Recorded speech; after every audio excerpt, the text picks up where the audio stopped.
Irmãos, eu não me curvo a esse espírito que quer transformar os úteros em deserto. Eu não me curvo a esse espírito. Não, em nome de Jesus. Em nome de Jesus. Eu e minha esposa, a gente tem pouco lamento, eu e a minha esposa. A gente não lamenta por muita coisa, não. A gente lamenta por pouca coisa. Mas uma coisa que, se pudéssemos, nós faríamos, é ter nos casado mais novos. E com isso nós teríamos mais filhos. Nós teríamos muitos filhos. Nós criamos os 3 que nós temos até aqui, a Esther, o André e o Pedro, com a perspectiva de povoar a terra. Vão se casar e vão ter muitos filhos. E sem aquela acusação que se tornou até um argumento dos cristãos, mas veio do inferno. Filho dá trabalho, é caro, é difícil, dispendioso. Querido, eu quero dizer para você que filho traz leveza. Filho é bênção. Filho é nós existirmos mesmo depois de não estarmos mais aqui. Filhos é a oportunidade do nosso nome ser mencionado, quando sem eles nós estaríamos no lago do esquecimento. Filho é bênção, filho é bênção. Para você que é jovem e ainda pode reverter a situação, tenha vários filhos. Não tenha só um filho. E eu vou deixar uma palavra como pastor. Os filhos que mais vivem conflitos são os filhos únicos. Os filhos únicos são os filhos mais cheios de conflitos que existem. Por exemplo, a marca número 1 do filho único: insegurança. É uma pessoa extremamente insegura. Aí você vai na sua mente tentar falar: pastor, mas eu conheço um que não é. Me traga ele e me dê 5 minutos com ele. Não que eu duvide de você. É porque eu caminho pela regra. E a regra até hoje me dá esse dado. Não só por isso eu sou um incentivador para que a gente tenha vários filhos. Meu querido irmão e minha querida, meu querido irmão e minha querida irmã, na sua velhice, se você só tem um filho, vai ficar pesado para ele. Ah, pastor, eu não vou... Vai ficar pesado para ele. Vai ficar pesado para a família do seu filho único ou da sua filha única. Vai ficar pesado.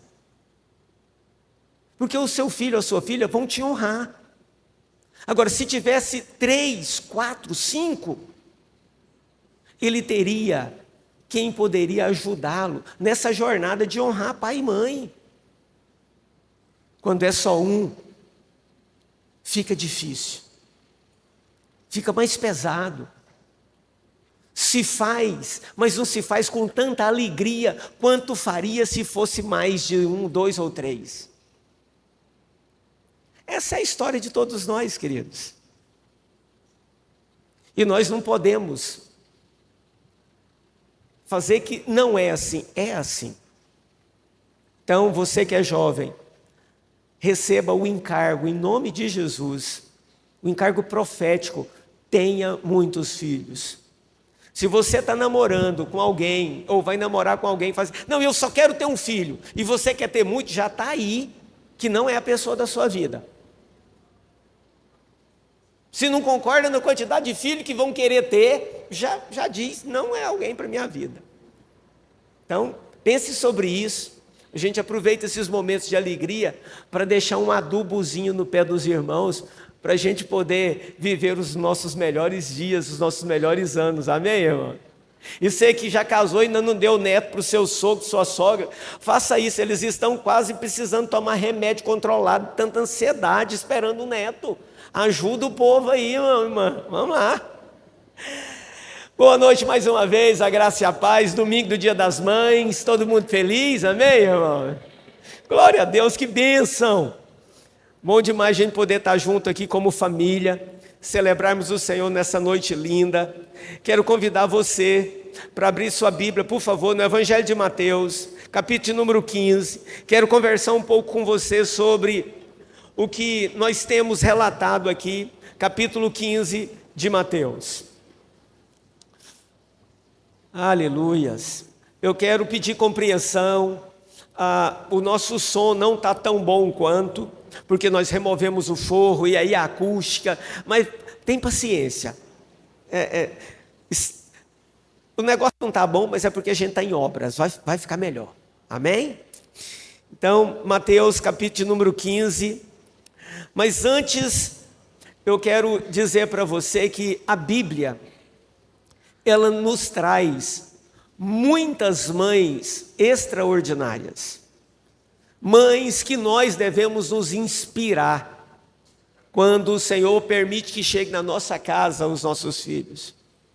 Por exemplo, quando a gente fala de Moisés, alguém se lembra o nome da mãe de Moisés?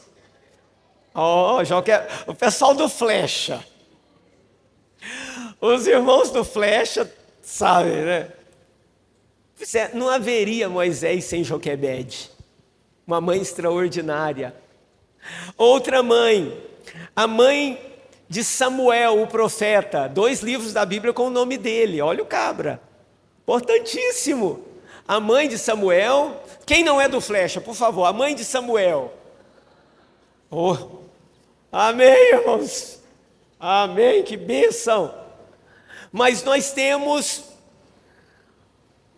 a mãe de Jesus. A gente já sabe, né, queridos? Essa não é surpresa para nós. Maria, uma jovem com tantos sonhos, com tantos projetos, e visitada pelo anjo e pelo poder do Senhor, falou: aqui está a tua serva, se cumpra na minha vida a tua vontade. Que isso? Que é isso? Uma jovem que teve que chegar para o seu marido, José. Aí você fala: pastor, já estavam noivos. Não, noivado no Antigo Testamento já era um compromisso de casamento. Só não tinham tido a relação sexual, mas o compromisso era o mesmo do casamento. E aquela menina, uma adolescente, ter que chegar para o seu marido, noivo, e explicar que estava grávida. Loucura, né, não, irmãos? O rapaz quis abandonar ela, iria abandoná-la em silêncio, porque ele era um homem honroso, não queria desonrá-la. Ele fugiria à noite, deixando-a para trás. E então ele teve uma visão, um sonho, e o anjo do Senhor conversou com ele e falou: olha, não, ela é tua mulher. O que aconteceu é um negócio sobrenatural. Deus fez algo sobrenatural. Seja o marido dela. E ele abortou o projeto de sair e veio a ser aquele que Mateus, quando traz a genealogia de Jesus, coloca José ali na genealogia de Jesus. Fantástico isso. E José, ele é uma figura de Deus na minha vida e na sua vida, porque José se tornou o pai de Jesus, mas por adoção. Nós somos filhos de Deus por adoção. João capítulo número 1, versículo de número 12, diz que a todos quanto receberam, deu-lhes o direito de se tornarem filhos de Deus, a saber, aqueles que creram em Jesus. Então nós somos filhos de Deus por adoção. José foi pai de Jesus por adoção. Nós temos um jovem pastor, provavelmente ele começou a pastorear com menos de 16 anos. O nome desse jovem pastor é Timóteo. Alguém se lembra do nome da mãe de Timóteo? O flecha aí. Eunice, o nome da mãe de Timóteo. Queridos, eu estou trazendo à sua memória mulheres fantásticas que a Bíblia traz o nome, e traz o nome para referendar os filhos que elas tiveram. Homens que Deus usou. Uma das mulheres, mãe de Jesus, o unigênito do Pai. Mas nós temos na história da cristandade outras mulheres que se tornaram um modelo e um exemplo para nós, que foram mães de pessoas que Deus usou espetacularmente. Me permita ler a história de pelo menos 3, bem resumido para você. A primeira mãe que eu quero mencionar aqui é Mônica. Mônica é a mãe de Aurélio Agostinho, aquele que nós conhecemos como Santo Agostinho. Muito citado agora nesses dias da eleição do novo Papa. Porque o novo Papa é da ala católica eu não sei se eu posso dizer devoto, mas da linha doutrinária de Agostinho. Essa mulher, Mônica, era uma santa mulher. Olha que linda a história de uma mãe. Ela orou pelo seu filho Agostinho durante 30 anos. Ele, Agostinho, era um homem culto, professor de oratória, mas levava uma vida completamente devassa. Mônica nunca desistiu de orar pelo seu filho e esperar a sua conversão. E depois de 30 anos de lágrimas, o filho de suas súplicas foi convertido ao ler a passagem de Romanos, capítulo de número 13. Agostinho tornou-se não apenas um cristão piedoso, mas também o maior teólogo da igreja. Alguns dizem o maior teólogo da igreja católica. E isso aconteceu, ele foi o proeminente dos séculos 4 e 5. A sua teologia influenciou reformadores. Lutero era da ordem de Agostinho. Não sei se você sabe, mas Lutero era um sacerdote católico. E ele era da ordem de Agostinho. E ele defendia que a Bíblia deveria estar na mão de todas as pessoas. E ele defendia isso porque ele era profundo conhecedor do teólogo Agostinho. Continua dizendo assim: as obras de Agostinho são lidas e apreciadas até hoje. Ele é um dos teólogos mais influentes que existe. Sua influência atravessou os séculos e traz luz ao entendimento das Escrituras e àqueles que amam a palavra de Deus.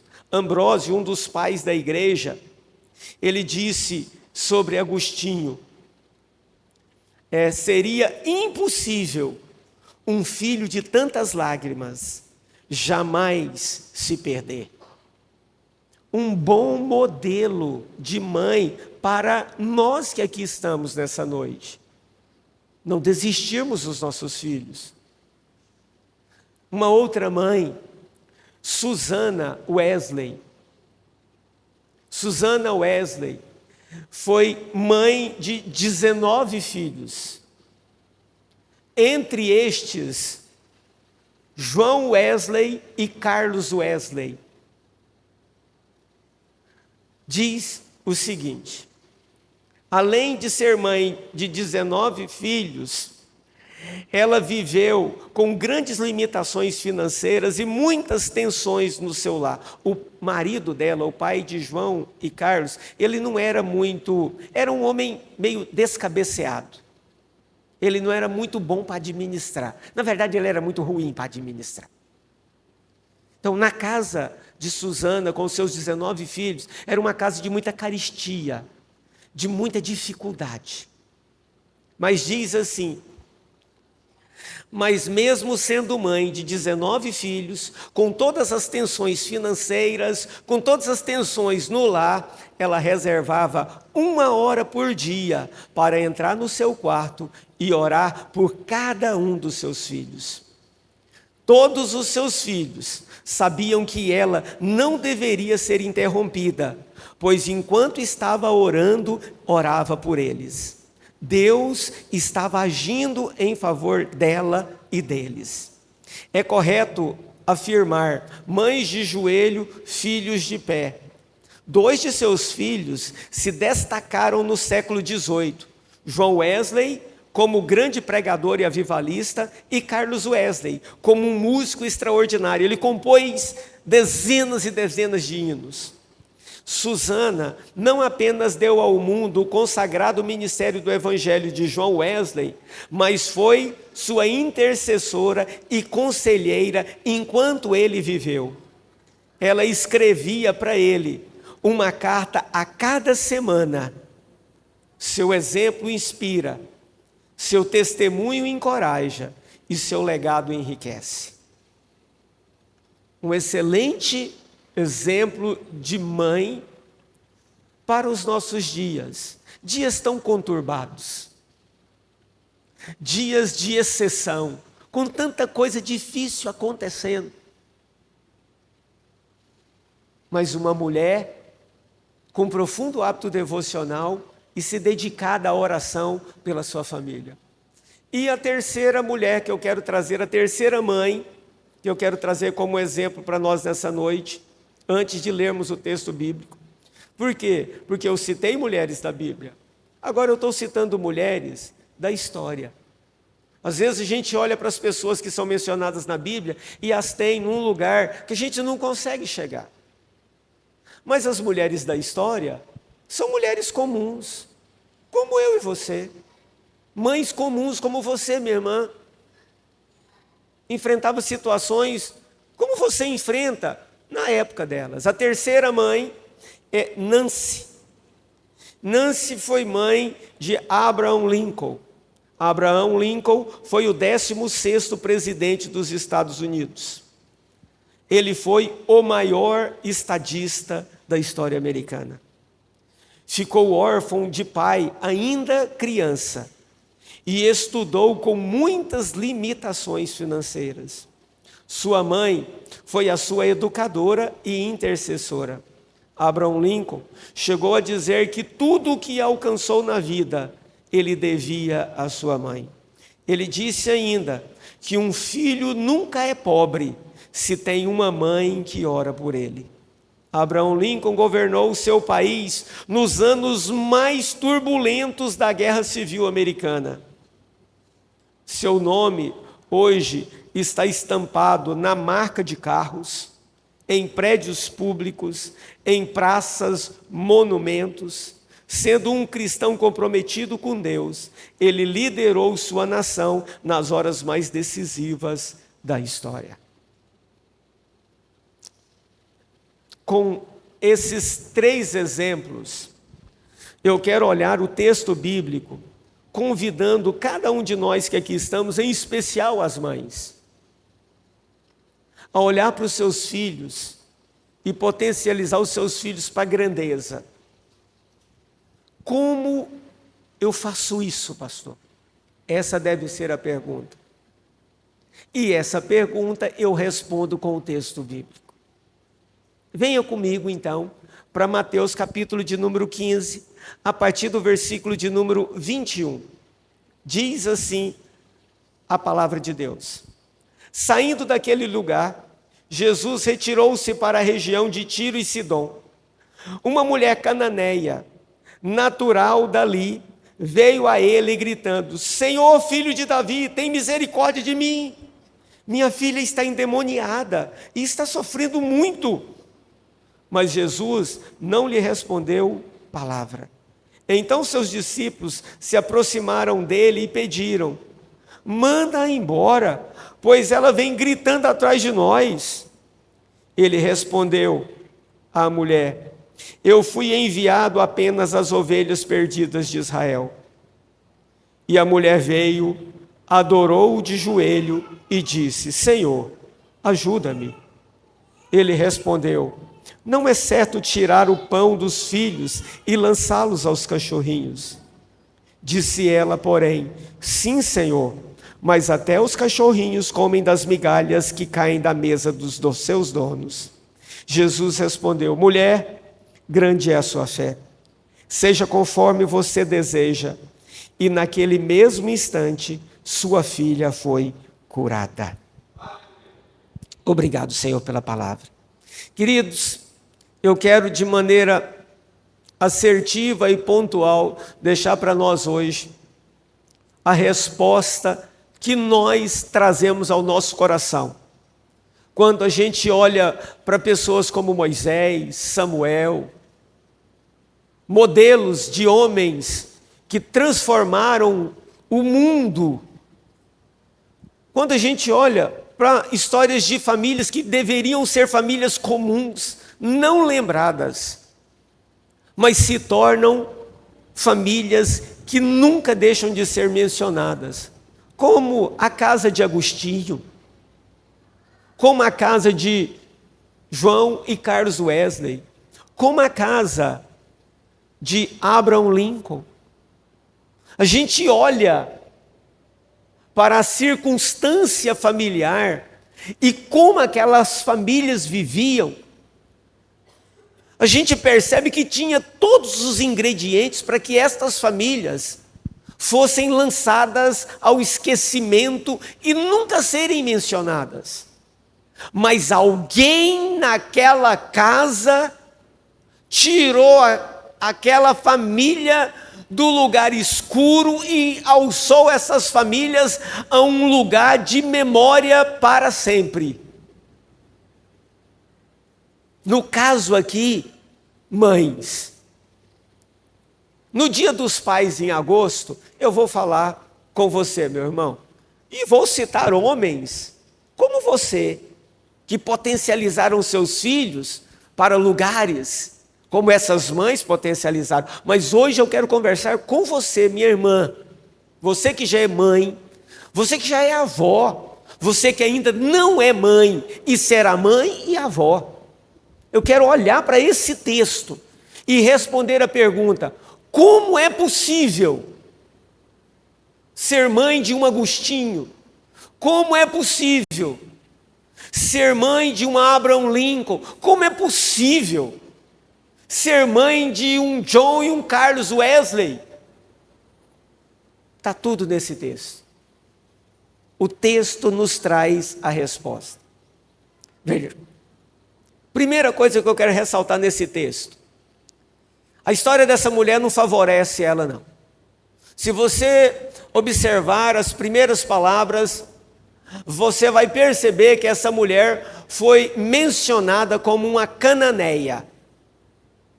Está se referindo ao povo dela, de onde tinha a história familiar dela.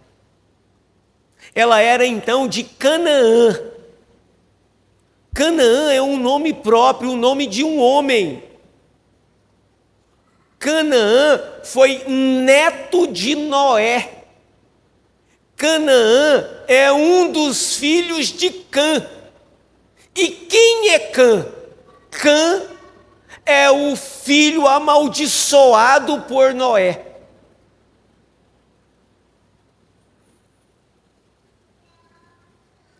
Noé tinha quantos filhos?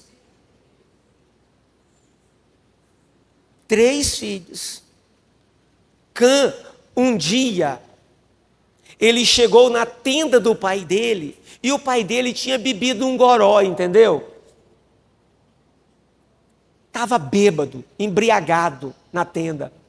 E bêbado e embriagado, Noé não vestiu roupa, ele estava nu. E Cã entrou na tenda e viu o pai nu. E ele foi e contou para os seus irmãos. Os seus irmãos vieram, pegaram um pano, tamparam o rosto e cobriram o pai.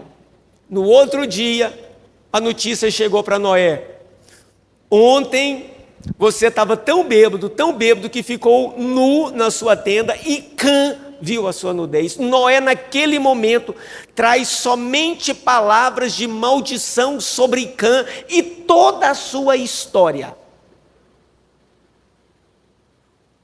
Talvez, em algum dia, Deus me permita trazer uma série que eu tenho escrito sobre os 7 inimigos do povo de Deus.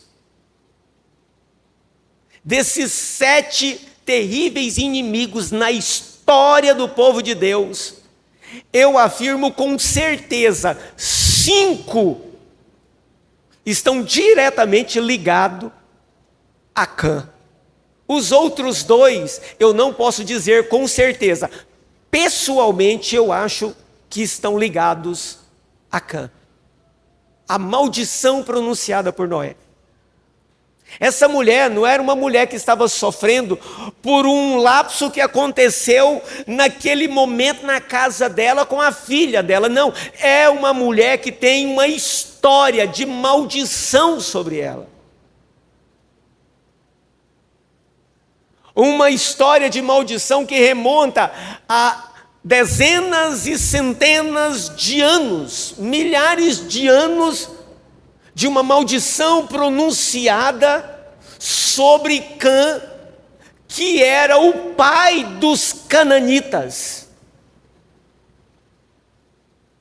E essa mulher, com esse histórico de genealogia, de história familiar, está passando por um momento muito delicado.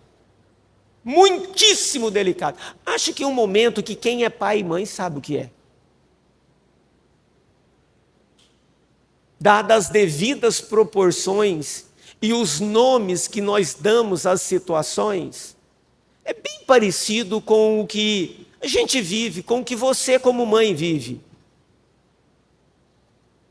E é nesse ponto que eu encontro a resposta para a pergunta: pastor, como eu como mãe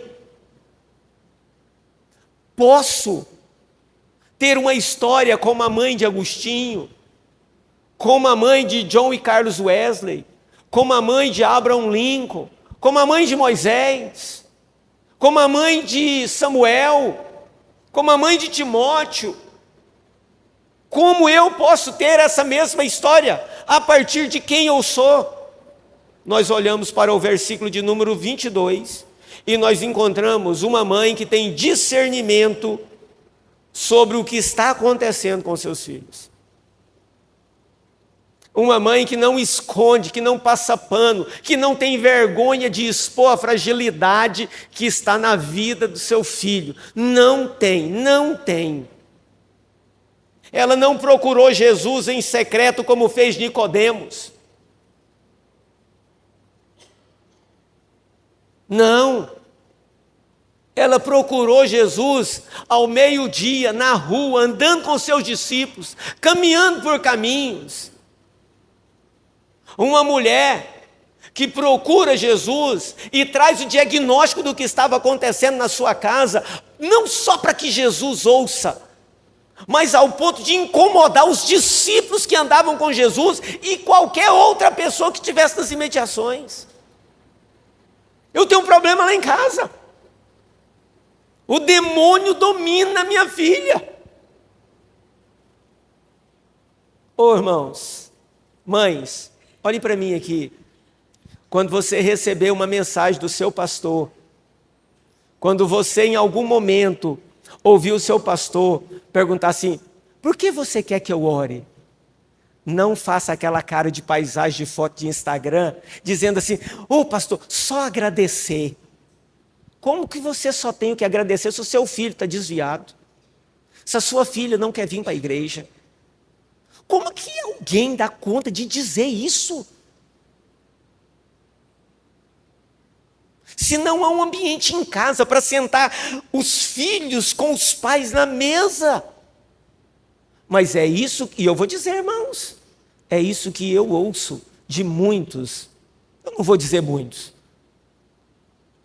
mas de bem mais do que alguns de vocês. E eu vejo as coisas acontecendo, eu mando uma mensagem: está tudo bem, meu irmão? Está tudo bem, pastor, obrigado pelo carinho da lembrança. Quer que eu ore por alguma coisa? Não, só ore pela minha família mesmo. Primeira lição para responder: como eu me torno o que estas mães que são modelo para nós, como eu me torno? Primeiro, você tem que ter um discernimento e trazer o diagnóstico. Porque se o diagnóstico é de câncer, não adianta eu dar um diagnóstico de gripe, não. Essa mulher, meus irmãos, ela discerniu que a filha tinha. O que a filha tinha? Ela estava endemoniada.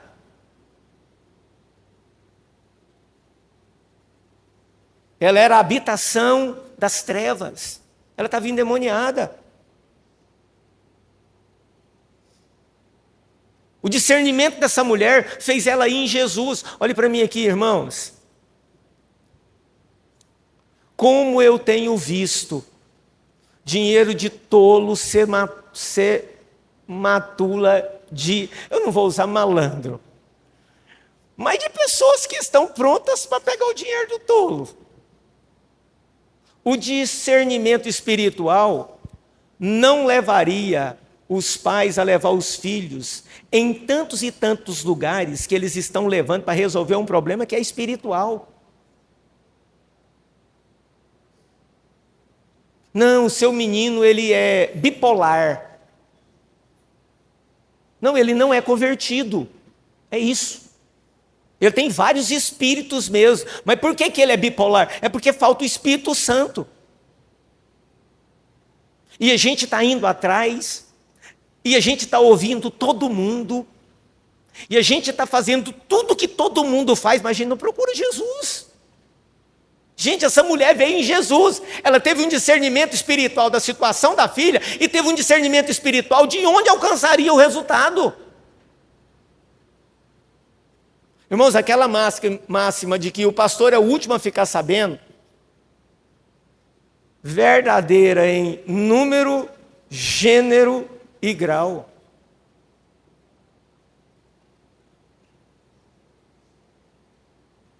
O último. Vou dizer com coração de ovelha. Como ovelha, o pastor tem que ser o primeiro a saber. Tem que ser do pastor a palavra que vai assim, ó, filho, vamos no médico? Vamos orar aqui agora para Deus dar discernimento para o médico? Mas não é assim que a gente faz. Nós temos uma geração de mães que não terão uma história de superação na vida dos seus filhos, porque elas não têm discernimento espiritual. E se tem o discernimento espiritual, tem o orgulho para não explicitar a condição do filho. Eu sou de uma época que se convertia, irmãos, e num culto de oração fala assim, irmão, você tem um pedido de oração? O irmão ou a irmã levantava a mão e falava assim, eu quero que ore pelo meu filho que está desviado. Hoje, irmãos, a gente falar de filho desviado, muitos pais se sentem ofendidos.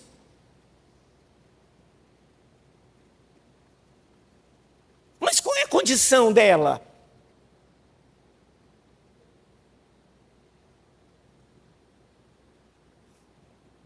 Qual o nome que se dá? Irmãos, olhe para mim aqui, mães.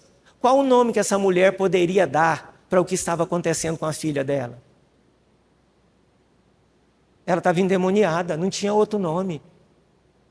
Ah, ela está com os problemas emocionais. Nós precisamos vir para a palavra do Senhor e pegar o modelo.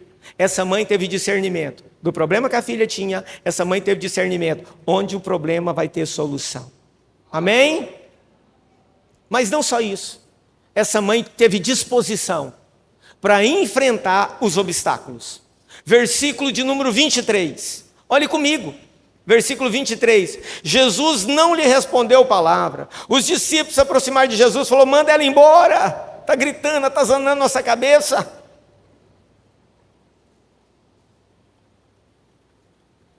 Se lembra de quantos anos a mãe de Agostinho orou por ele?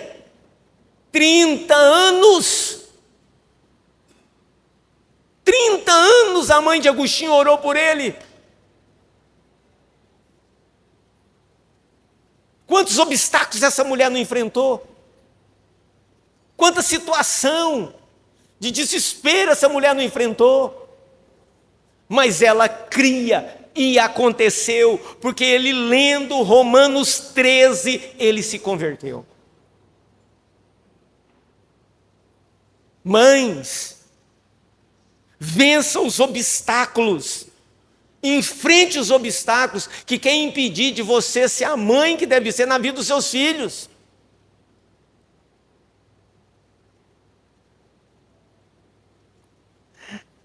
Eu estava lendo uma reportagem. Eu estou estudando muito sobre a geração Z.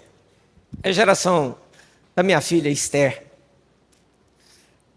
Eu estou lendo muito sobre isso. E essa semana eu me deparei com a reportagem, porque a gente tem um lado da geração Z que não dá prumo, e a gente tem um lado da geração Z que o povo é alinhadinho, retinho. E aí esses fizeram uma entrevista com alguns desses filhos. E aí perguntou um dos meninos assim: qual é o seu maior dilema nesse tempo? Ele falou: ter que olhar no Instagram e ver as fotos ridículas que a minha mãe tira nas baladas.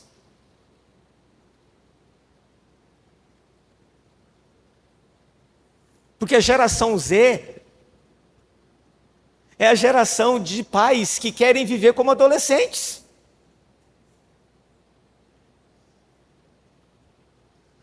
E aí a gente topa um jovem responsável e alguém pergunta para ele: qual é o conflito que você tem nesses dias? Ele falou: tem que olhar no Instagram e mandar uma mensagem para minha mãe e falar: mãe, chega, tá bom?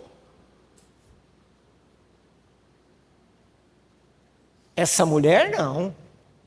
Ela sabia a função dela. E ela ia além dos obstáculos. Qual foi o primeiro obstáculo aqui, irmãos? O silêncio de Jesus. Ela procurou Jesus e Jesus ignorou ela. Jesus não deu atenção para ela. E ela continuou atrás de Jesus gritando. Os discípulos dizem aqui, manda embora essa mulher, ela está gritando atrás de nós. E qual foi o segundo obstáculo que essa mulher teve que enfrentar? O desprezo dos discípulos. Uma mãe que ora 30 anos para a conversão do seu filho, ela pode dizer que ela sabe o que é estar na presença de um Deus que está em silêncio. E ela continuar buscando o milagre que somente esse Deus pode dar.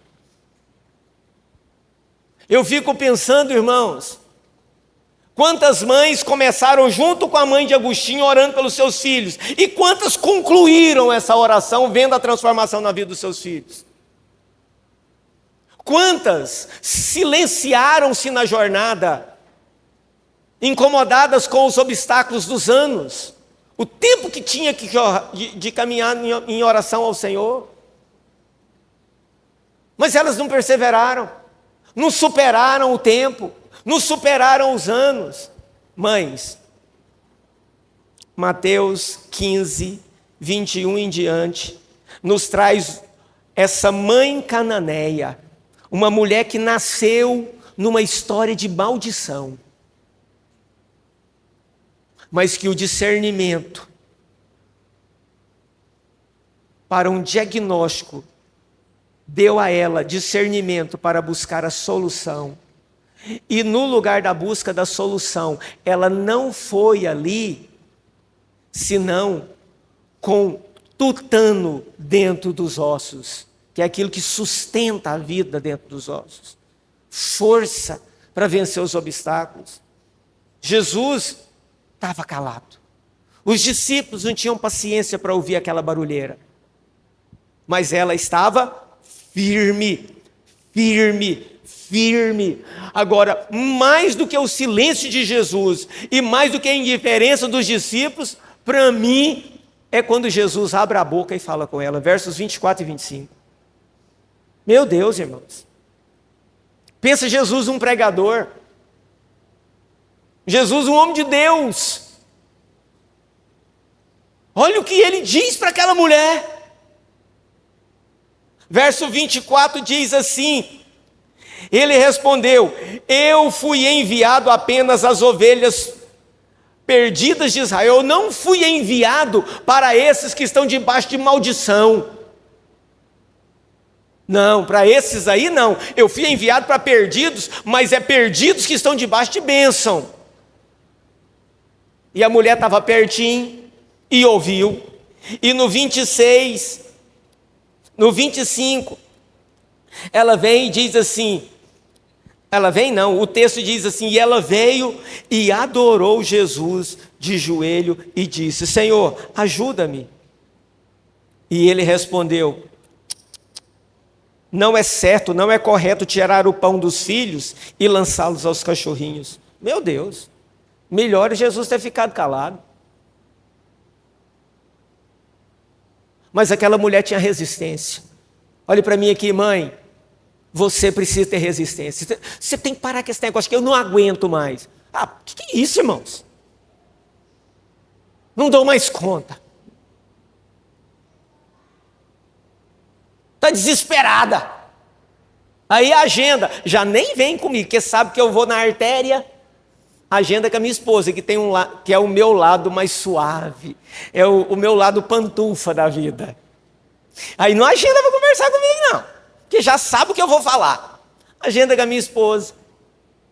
A mãe desesperada, não sabe o que faz. Aí atende a mãe.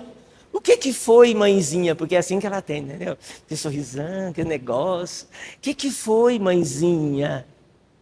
Pastor, eu não sei o que fazer mais com meu filho, com a minha filha. Aí fala 1 hora desesperada. Aí minha esposa olha e fala assim: você está se referindo àquela criança de 3 anos que você tem?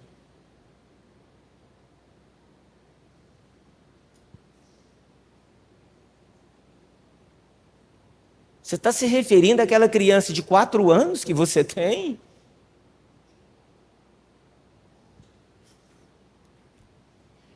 Meus irmãos, não no nosso meio. Não, no nosso meio, o modelo dessa mulher. Alguém que tem a capacidade de enfrentar obstáculos e transpô-los. É isso, irmãos. É isso. Não pode ser menos do que isso, não. Uma geração que a coisa que mais os pais buscam hoje, e não vai faltar nunca, olhe para mim aqui, pai e mãe, com todo respeito, não vai faltar nunca diagnóstico. Entendeu? Não vai faltar diagnóstico. Até porque o diagnóstico alimenta um ciclo. Pastor, não, irmãos, eu estou falando da regra. As exceções, nós não entramos nelas, amém, irmãos? É claro que tem o diagnóstico. Pô, nós não somos abestalhados, não. Agora, mas em nome da lucidez que nós temos, nós olhamos para as crianças e trazemos o texto bíblico na nossa mente. A astúcia está no coração da criança. O que essa criança tem? Ah, ela é hiperativa. Não, ela só é inteligente demais para fazer os pais de besta. Tem nada de hiperativo. É porque na casa de gente frouxa, quem tem um oi é rei. O negócio não é a criança, ela é só normal. Qual que é o problema? O problema é os pais. Aí eu vou falar.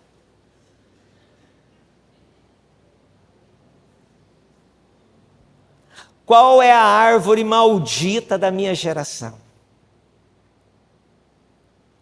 Uma amoreira. A árvore que dá o fruto, que é a amora. Por que ela é a árvore maldita da minha geração? Porque a amoreira, ela dá uns galhos finos e longos. Tipo uma vara de pescar. E ela não quebra como o bambu. Aquilo é indestrutível. Tinha que ser estudado. Eu não sei como as pessoas não estudam a resistência de uma vara de amoreira. Eu acho que tinha que fazer esses foguetes da NASA, esses negócios que vai para o espaço, de amoreira. É indestrutível aquela vara.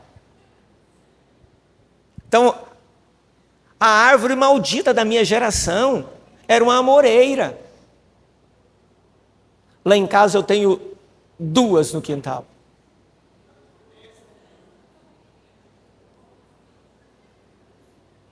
Duas.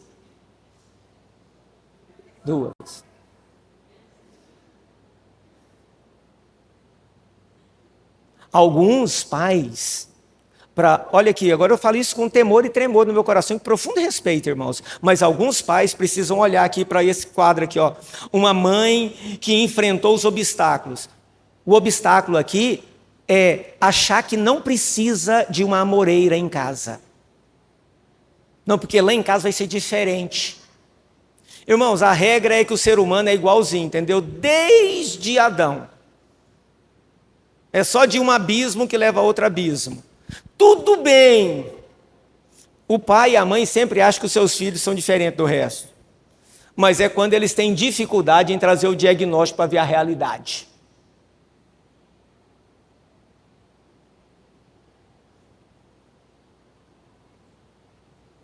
Essa mulher venceu todos os obstáculos.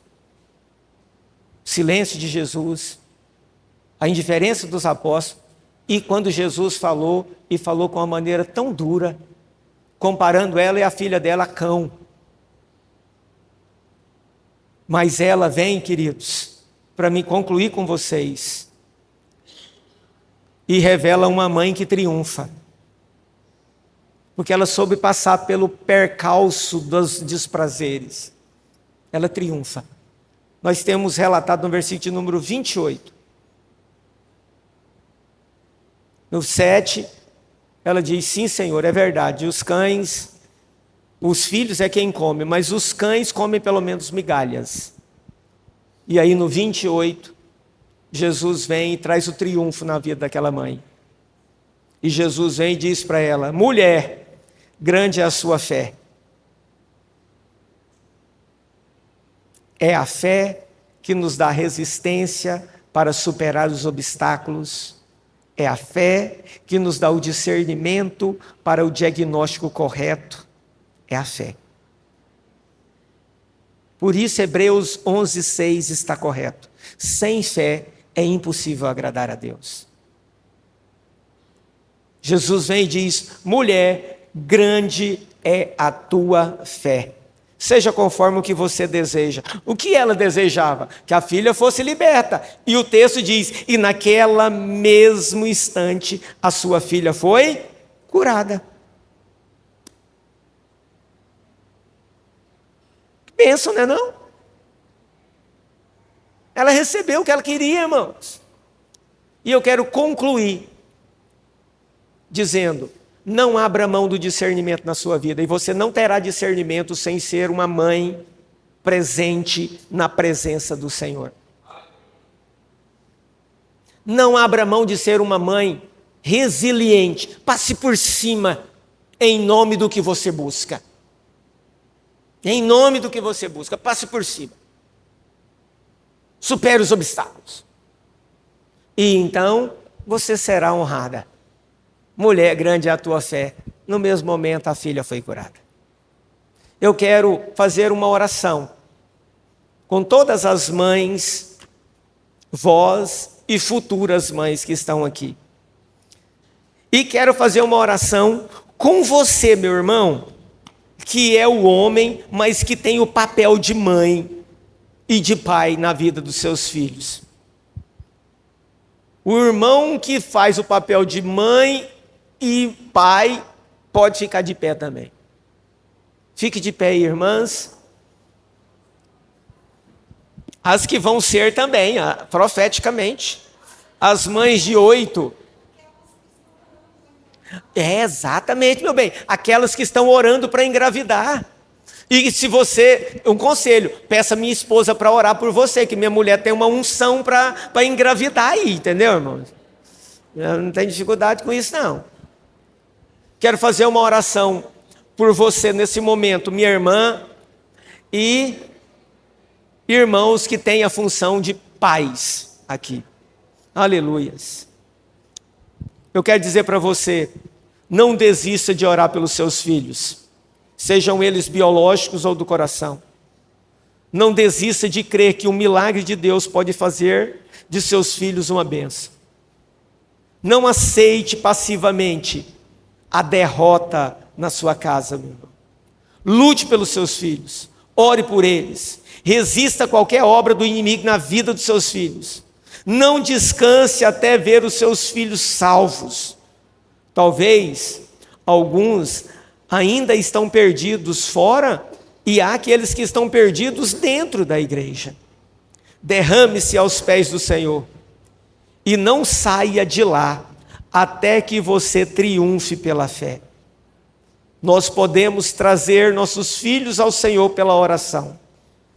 O desafio que eu tenho para você é: faça isso e você também verá o milagre na vida dos seus filhos. Pai, eu oro por cada um dos que estão de pé. Nós temos mães, avós, nós temos pais, nós temos irmãos que têm a função de pai na vida dos seus próprios irmãos. Eu quero orar agora por aqueles que ainda serão, essas meninas que vão ser mães, ó Deus. Eu oro por aquelas que, por algum motivo, até hoje o ventre estava estéril, mas eu libero uma palavra de fecundação no útero de cada uma destas mulheres que desejam engravidar. Com profunda gratidão eu oro ao Senhor. Obrigado por esse exemplo dessa mãe cananeia. Obrigado por meio dela dizer a nós: tenha discernimento. Obrigado por dizer através dela: supere os obstáculos. Obrigado por dizer através dessa mãe cananeia: há um lugar de bênção para você. Nós recebemos com um amém, Senhor. E eu abençoo em o nome do Pai, do Filho e do Espírito Santo do Senhor cada uma das orações feitas nesse momento, neste lugar, em o nome de Jesus. Amém?